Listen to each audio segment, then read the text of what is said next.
So in this video we are going to continue from where we have left in the part 1. What the last part we had checked out was attributes that are boolean type. So in part 1 till this part we have covered. Now in this video let us continue further and going to explore using JavaScript expressions, then functions, how we can call functions, then we are going to talk about directives, arguments, right, and in that dynamic arguments, and lastly we have modifiers. Okay, so without any further ado, let's get started. So let us go to the top of the section where we have to start. So far we have only been binding to simple property keys in our templates, right? We are binding simply property keys, but we actually support full power of expressions inside data bindings. In this way you can leverage the power of JavaScript, and as you can see here we can use inside the template and have a number of possibilities, right? So this expression gets evaluated to JavaScript in the data scope. In VUE templates, JavaScript expressions can be used in the following positions. So in VUE templates, JavaScript expressions can be used in following position, like in text interpolation inside mustaches, then inside attribute value VUE directives, that we are going to see it next, right? So if we are going to just want to see the example, let us move back to our playground. We want to check out the examples. So let me just paste the template section here. We have this number, we have this OK, and then we have this. So let me just edit the data section again. So we have this number, let us say number is 2, right? Now let us have next section, that is OK. Okay, let's say it is true. Then we have the message, let us have the message also, right? So now let us just see what's the issue here. On line number 10 we have this, I think we have this extra section. So now so as you can see, the first part output is 3, as you can see. So we can have mathematical operations inside template. We can also have, as you can see, boolean conditions here. If true, then we are going to render this part, or else this part, right? So therefore yes, because okay, it is true, and for the sake of verification, let us see yes. Lastly we have this expression which is nothing but doing the job of reversing the message. So this hello world message has been reversed, as you can see. So this is how we can leverage JavaScript expressions inside template.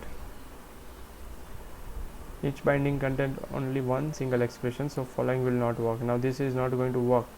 This is a statement, not an expression, therefore it is not going to get evaluated like it did, right? So let us have this variable equal to 1 and if OK return message. So this is not going to work like this. Let us check. So for that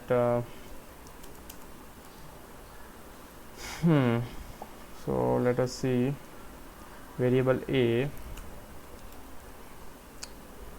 So now we have variable a, that is 10. Now error parsing, right? We have unexpected token. You cannot have assignment operators inside this. You can only have expressions.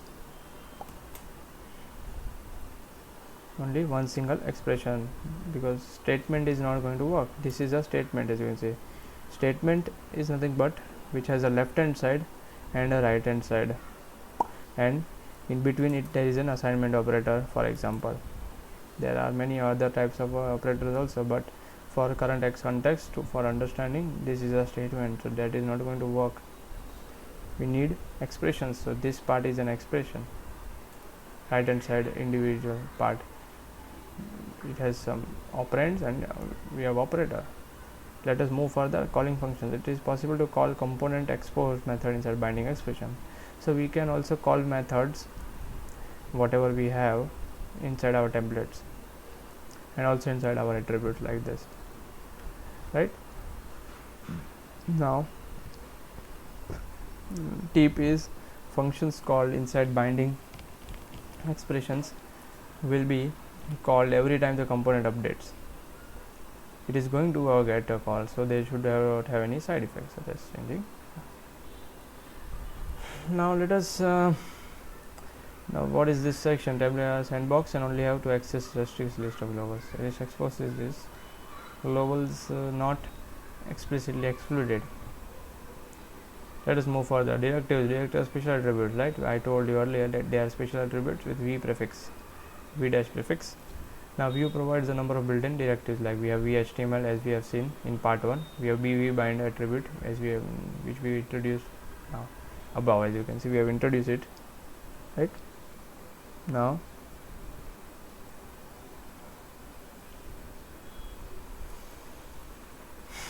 directive attribute values are expected to be single JavaScript expressions, with the exception of this false, on, slot. So directive's job is to reactively apply updates to the DOM when the value of its expression changes. Reactively update the DOM, taking if as an example. So let us take this example, right? So we have this paragraph tag, and we have used if directive here. Okay.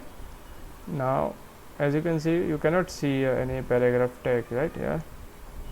Now just observe, if I am going to set the value of this to true, it is going to get rendered. So the main purpose functionality of this directive is to reactively update the DOM elements wherever it has been applied, right? It is reactive. As soon as I change here, it gets updated. That is the main principal main feature, and it is very powerful. Now if directive should insert this based on the truth name. Now it also removes from the DOM. Okay, removes it from that. Just inspect. Currently we have this p tag here. Now if as soon as I just hit false, it is going to get not there, right? See, there is no p tag. Now just comes down again, true, it has updated. See, now with directives, now how the traditional attributes can take arguments, right? Similarly, directives can take arguments by the colon, right? So vbind takes the arguments whatever you want to pass. So if there is an anchor tag here, we want to pass that attribute href to it and have reactivity in our system, we can use like this, right? Let me zoom so that you can see properly. Here href is an argument, as you can see, which tells the vbind to bind the element h to the value of expression, whatever it is, value of it. In shorthand, we also have semicolon character directly. Another example is on. We pass the argument click to this anchor tag to do something. See, now here the argument is the event name that we want to pass. on click, right? on is one of the few reactive that also have a corresponding shorthand. So it has a shorthand of @. So that was the part of how directives can have arguments. Now we have dynamic arguments also. So here it is now, as soon as you place it inside a square bracket, so now this becomes also dynamic. So we are binding whatever the part we are going to come to this with, so we are passing, right? So let us understand this.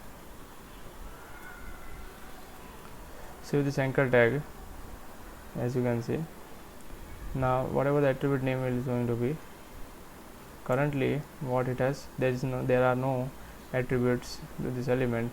Let us give it attribute name. We are going to give attribute name class, right? And yes, obviously you have to give the URL. So let us say that URL is https dot, right? So now if I am going to inspect this, now we have unexpected token here. Let us see.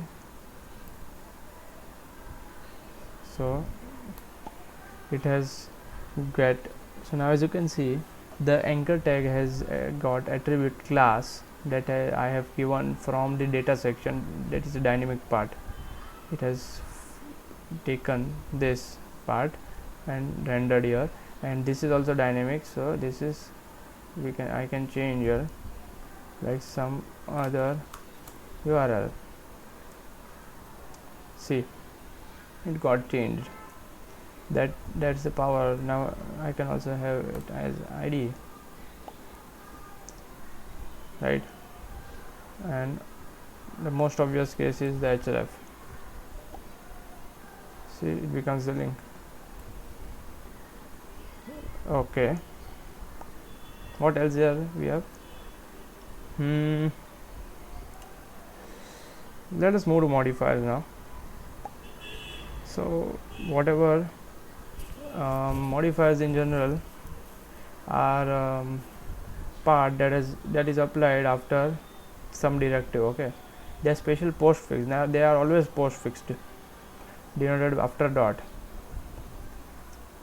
Directive should be bound in the way it gives some special behavior to it. Like we have a prevent modifier, tells the we on directive to call this event prevent equal to on triggered event, right? As you can see, the basic structure of it is whatever the argument is going to be here, this is the modifier part. So in this section we have covered from starting, as you can see, text interpolation, raw HTML, attribute bindings, boolean attributes, and today in this video we have started from here, like JavaScript expressions, how it gets evaluated, calling functions, also we can call functions, how directives are used, right? How it is leveraged, how we can pass the arguments to it, and we have dynamicity, right?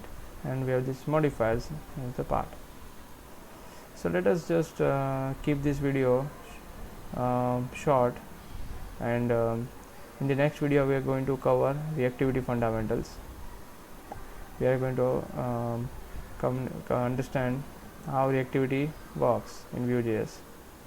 So till the next video, you better understand the previous videos and practice. Okay, so let me just stop the video.